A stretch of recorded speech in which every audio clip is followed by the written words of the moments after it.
जोहार। जनमन की बात में आपका स्वागत है। मैं हूं आनंद कुमार। आज धनबाद में बंद था।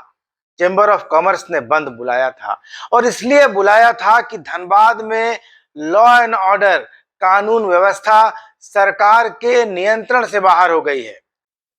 अपराधी प्रिंस खान दुबई और शारजाह में बैठकर गैंग ऑपरेट कर रहा है और उसके रिश्ते में मामा लगता है फहीम खान, जो जमशेदपुर की घाघीडीह जेल में बंद है, जिसे आप गैंग्स ऑफ वासेपुर में देख चुके हैं।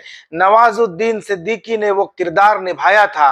आज आधुनिक गैंग्स ऑफ वासेपुर धनबाद में स्थापित हो चुका है और इसका सरगना है प्रिंस खान, जो दुबई और शारजाह में बैठकर गैंग ऑपरेट कर रहा है।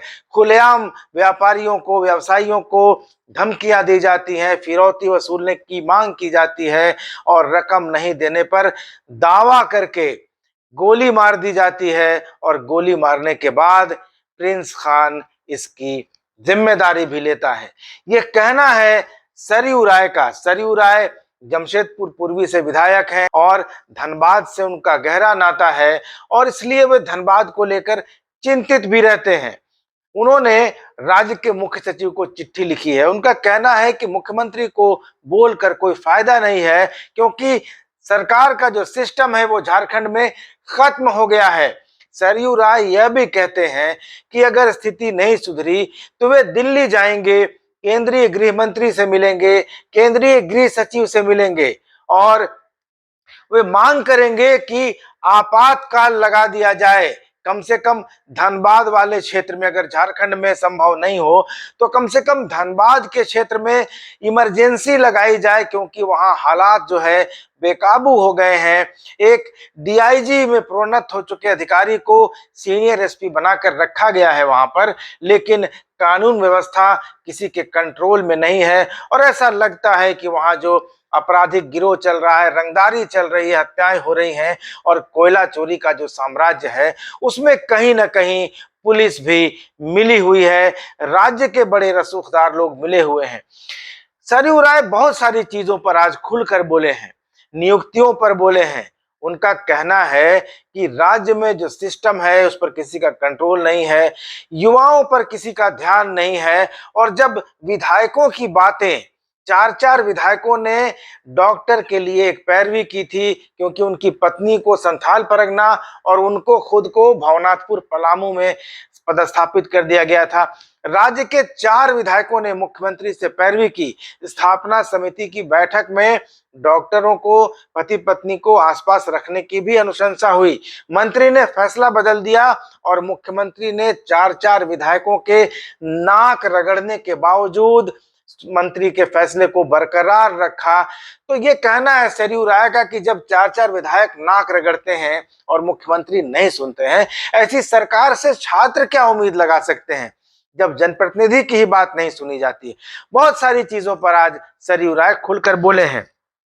उन्होंने कहा है कि modern gangs of Wasseypur Dhanbad में चल रहा है, सरकार लगाम नहीं लगाएगी तो ऐसी सरकार के रहने का कोई औचित्य नहीं है, ये उनका कहना है। उनका ये कहना है कि अगर आज रोक नहीं लगाई गई तो जमशेदपुर और राज्य के दूसरे हिस्सों में भी आतंक का राज स्थापित हो जाएगा, अपराधियों का बोलबाला हो जाएगा।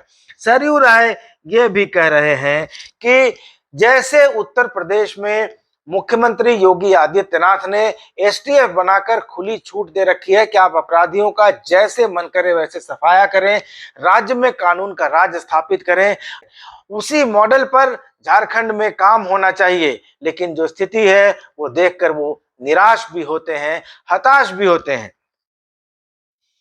सरयू राय कहते हैं कि अगर सरकार में इच्छा शक्ति नहीं होगी तो ऐसे अपराधों पर कभी लगाम भी नहीं लगाई जा सकती है। सरयू राय कहते हैं कि अगर सरकार में इच्छा शक्ति नहीं होगी तो ऐसे अपराधों पर अंकुश लगाना संभव नहीं है। और उनका यह भी कहना है कि मुख्यमंत्री के अधिकार का मंत्री अतिक्रमण कर लेते हैं, लेकिन मुख्यमंत्री कुछ कहते नहीं है, चुप रहते हैं। इसका मतलब वे कहीं ना कहीं दबाव में है। तो आइए सरयू राय का ये पूरा इंटरव्यू देख लेते हैं। उसमें बहुत सारी बातें उन्होंने कही हैं और खुलकर कही है। धनबाद में कानून व्यवस्था की आज स्थिति ऐसी हो गई है कि हर एक छोटा बड़ा व्यवसायी, ठेकेदार जो भी थोड़ी कमाई कर रहा है, वे सभी दबंगई, गुंडई, आतंक, रंगदारी के शिकार हो गए हैं। धनबाद वैसे भी वासेपुर गैंग के लिए प्रसिद्ध रहा है। अब ये वासेपुर गैंग का पार्ट 2 हो गया है, जो पहले से भी अधिक भयानक है, आधुनिक रूप का हो गया है, दुबई और शारजाह से संचालित है। फहीम खान वहाँ के एक रंगदार हुआ करते थे, उनका भगिना है प्रिंस खान। फहीम खान ने शुरुआत किया जमीन के अवैध कारोबार से, रेलवे की ठेकेदारी में वर्चस्व कायम किया, कोयले की चोरी में अब ये गैंग उतर गया। कोयले की चोरी के बाद अब धनबाद के हर छोटे बड़े व्यापारी के यहाँ 1000-1500 की संख्या में व्हाट्सएप कॉल आता है, व्हाट्सएप आता है कि आप इतना पैसा हमको पहुंचा दीजिए, कोई आएगा ले आएगा, और जो नहीं देगा उसको भुगतना पड़ेगा। ऐलान करके प्रिंस खान जो दुबई और शारजाह में बैठा है, वह रंगदारी मांगता है, नहीं देने वालों को गोली भी मारता है, और गोली मारने के बाद उसकी जिम्मेदारी भी लेता है कि मैंने ही मारा है। तो ऐसा दहशत ऐसी पसर गई है, करीब 1.5 साल से इस तरह का माहौल चल रहा है कि आज कोई भी व्यवसायी वहाँ का सुकून से जी नहीं पा रहा है। अब पुलिस प्रशासन का काम है, पुलिस प्रशासन छुटभइयों को पकड़ती है। वासेपुर में ही इतने 500,000 लड़के हैं जिनको 5,000-7,000 दे के ये किसी को भी मरवा सकते हैं, हमला करा सकते हैं, डरा सकते हैं। ये घटनाएं चल रही हैं। कोयला चोरी से जुड़ गया है। कोयला चोरी इतने धड़ल्ले से हो रही है कि कोई सोच नहीं सकता है सपने में। अब मैं वहाँ बराबर जाता हूँ, मौका मिला दामोदर के आंदोलन के समय से लोग मुझसे मिलते हैं, वहाँ के चैम्बर ऑफ कॉमर्स के लोग हैं, व्यवसायियों का प्रतिनिधिमंडल है। अब उनकी बातों को सुन के रोंगटा खड़ा हो जाता है।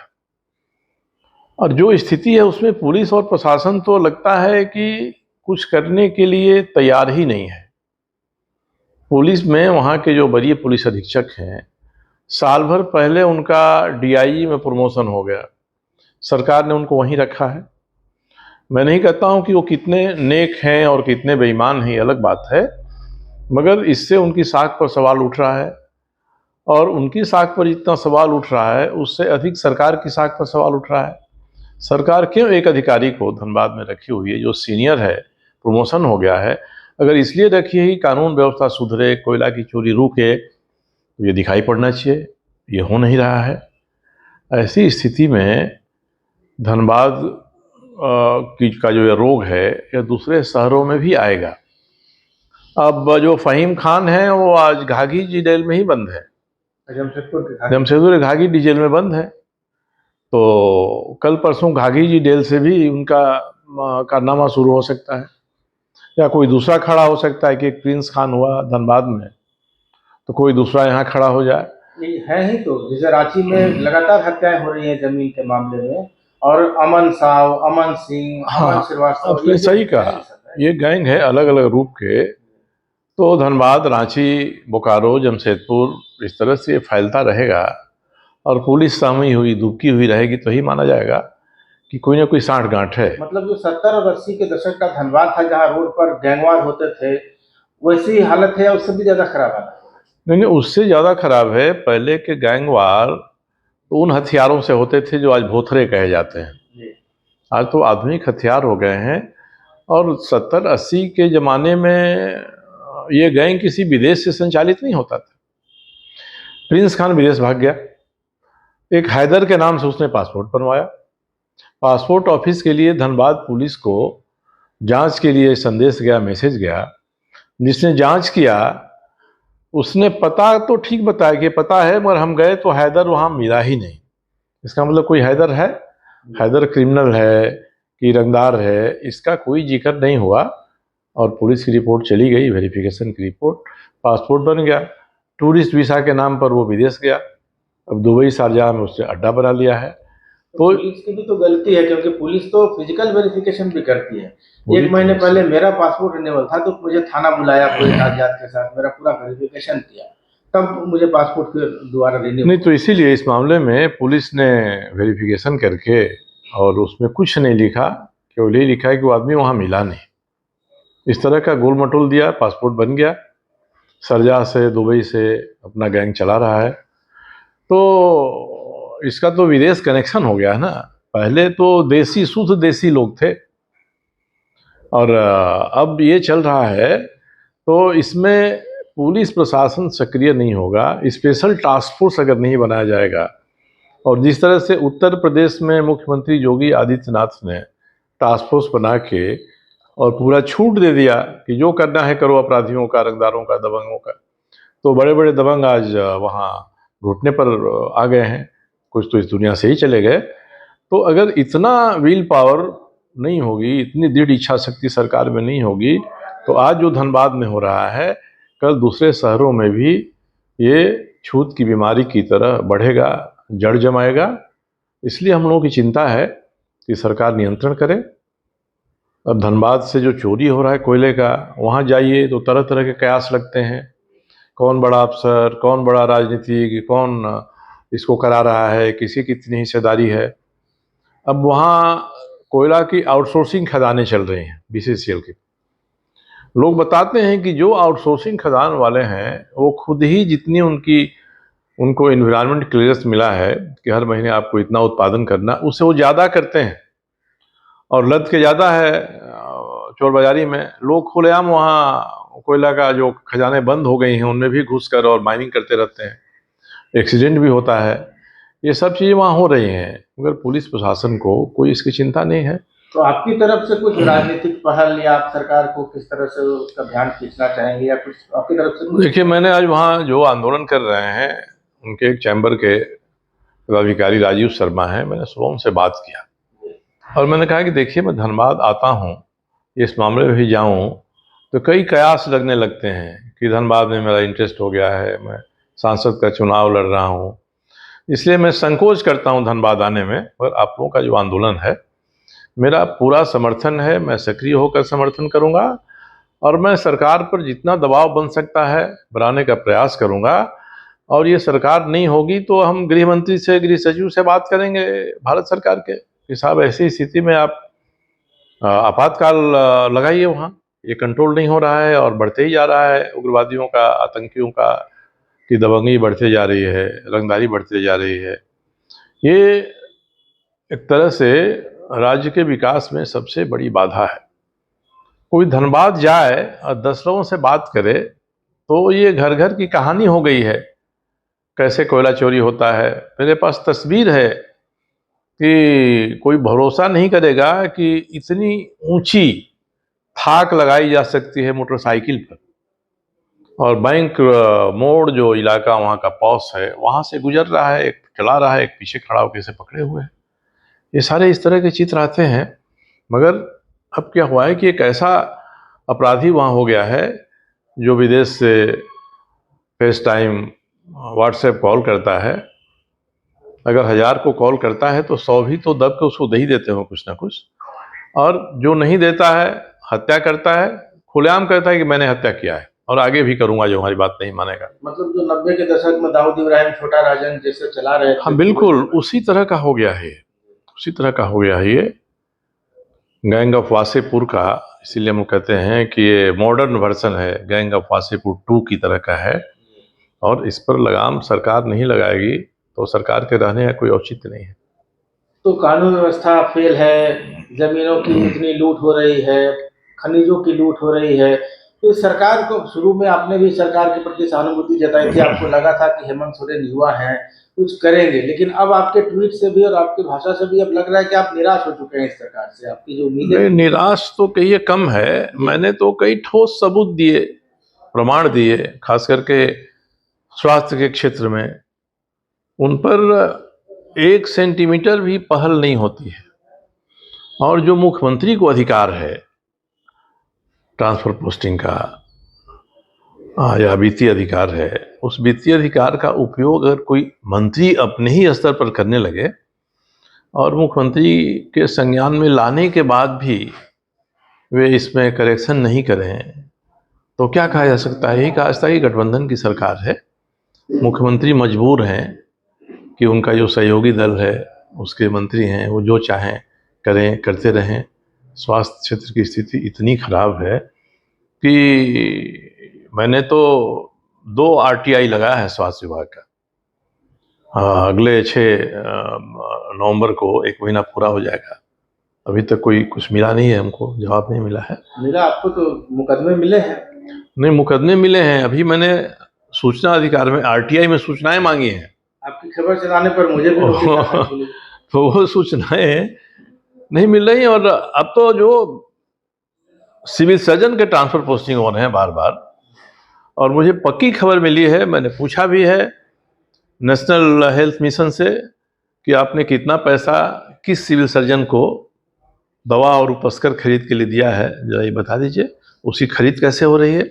2 तरह की खरीद जिलों में हो रही है। एक तो सरकार के गैर योजना मद के जो पैसे मिलते हैं उनका सिविल सर्जन टेंडर करके दवाएं खरीद रहे हैं, और जो नेशनल हेल्थ मिशन से भारत सरकार की तरफ से जो पैसा है वो आ रहा है, उसमें कोटेशन लेकर खरीद हो रही है।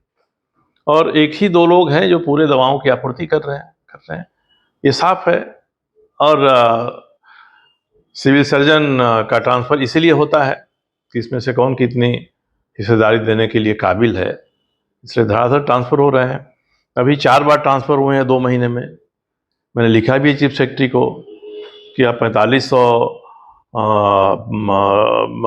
पर मंथ से जिनका ऊपर है बेसिक पे, उनका ट्रांसफ़र होगा तो एक कमेटी करेगी, मंत्री को अधिकार नहीं है, जिसमें मुख्यमंत्री रहेंगे, मुख्य सचिव उसके सचिव होंगे और विभागीय मंत्री रहेंगे। ये लोग मिलकर उसको ट्रांसफ़र करेंगे। यहाँ कहीं कमेटी में नहीं जा रहा है, मंत्री ट्रांसफ़र कर रहे हैं। एक तो ठोस उपाय है, डॉक्टर मृत्युंजय सिंह है और उनकी पत्नी है। एक मंत्री अगर एक डॉक्टर के साथ प्रताड़ित करने पर उतर जाए और उससे झंझट मोल ले, तो इससे गिरी हुई बात क्या हो सकती है? उनका ट्रांसफ़र हुआ, बोकारो हुआ MGM से, बोकारो के बाद पाकुड़ के पाकुड़िया में हो गया।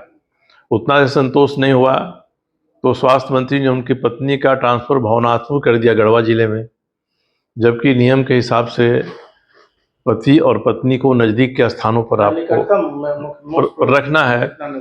मैंने माननीय विधायक विनोद सिंह ने, अमित ने, लंबोदर महतो ने 1.5 साल पहले मुख्यमंत्री को लिखा और 1.5 दर्जन बार उनको याद दिलाया, तो जाकर अब उनका ट्रांसफ़र छतरपुर में हुआ है।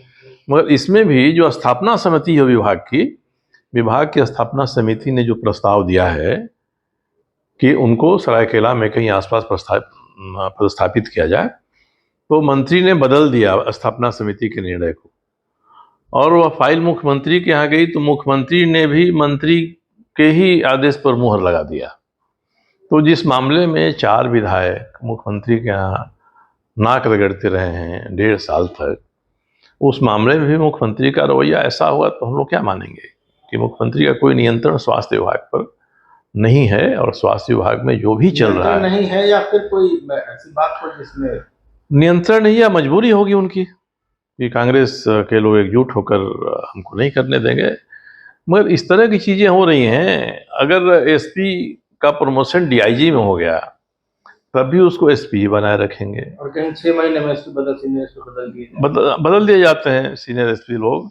और स्वास्थ्य विभाग में जो मंत्री को अधिकार नहीं है, मुख्यमंत्री को अधिकार है, उस अधिकार को हड़प कर मंत्री वो काम करता है, उस पर भी आप नियंत्रण नहीं कर पा रहे हैं। तो इससे आदमी निष्कर्ष क्या निकालेगा? व्यक्तिगत रूप से आज भी मैं हेमंत सोरेन को पसंद करता हूँ, व्यवहारिक हैं, शिष्ट हैं, बढ़िया से बात करते हैं, इंजीनियरिंग की पढ़ाई उन्होंने कुछ वर्षों तक की है। तो उम्मीद थी कि झारखंड को एक नई दिशा में ले जाएंगे, विकास की एक धारा होगी, और पूरी दुनिया जिस तरह से समावेशी विकास की ओर जा रही है, झारखंड में समावेशी विकास की रूपरेखा कायम करेंगे। मगर वो बिल्कुल ही उनका जो अपना समर्थक वर्ग है उसी की भलाई के लिए वो लग गए हैं।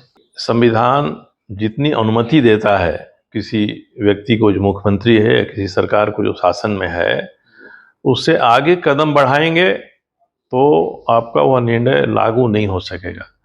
इसलिए संविधान के प्रावधान की परिधि में रहकर अपने समूह को आप खुश करिए, अपना जो समर्थक समूह है उसको, उसके लिए अधिक से अधिक करिए। अगर 100% उसी के लिए करेंगे और नियमों को ताक पर रखेंगे, नियुक्ति में, प्रोन्नति में जिस तरह से हुई है, हाईकोर्ट ने निर्णय दिया है, ये लगता है कि नियम कानून संविधान से कोई मतलब नहीं है साहब, मनमानी हम जो करेंगे तो ऐसा किसी सरकार में होने लगेगा तो सरकार से भला होने के बारे तो कुछ सोचा ही नहीं जा सकता। संस्थाएं भी लगता है सरकार के नियंत्रण में नहीं है। जेसीसी ने भी एक परीक्षा ली कल परसों, और 30 और 31 को नगर पालिका संवर्ग की परीक्षा थी। उस परीक्षा में विद्यार्थियों की शिकायत थी कि ओएमआर का सील टूटा हुआ था और बहुत सारे ओएमआर शीट में नंबर प्रिंटेड नहीं थे, हाथ से वो मार्कर से लिखे गए। भाई हजारीबाग से लड़कों ने मुझे फोन किया और कहा कि एक व्यक्ति है जो कलकत्ता में बुलाता है, वहाँ जाइए, वहाँ अलग बैठने का आपका इंतजाम करा दिया जाएगा, आपको क्वेश्चन सारे पहले से दे दिए जाएंगे और आपको कुछ नहीं देखना है, उसको जो देना है वो दे दीजिए। अपना नाम लेकर उन्होंने कहा, अखबार में भी बयान दिया। तो ऐसी स्थिति हो जाएगी तो इसको बेहतर है कि भाई हम आपको बहाल करें, इनको नहीं करेंगे। कोई पद्धति प्रक्रिया अपनाने की जरूरत ही क्या है।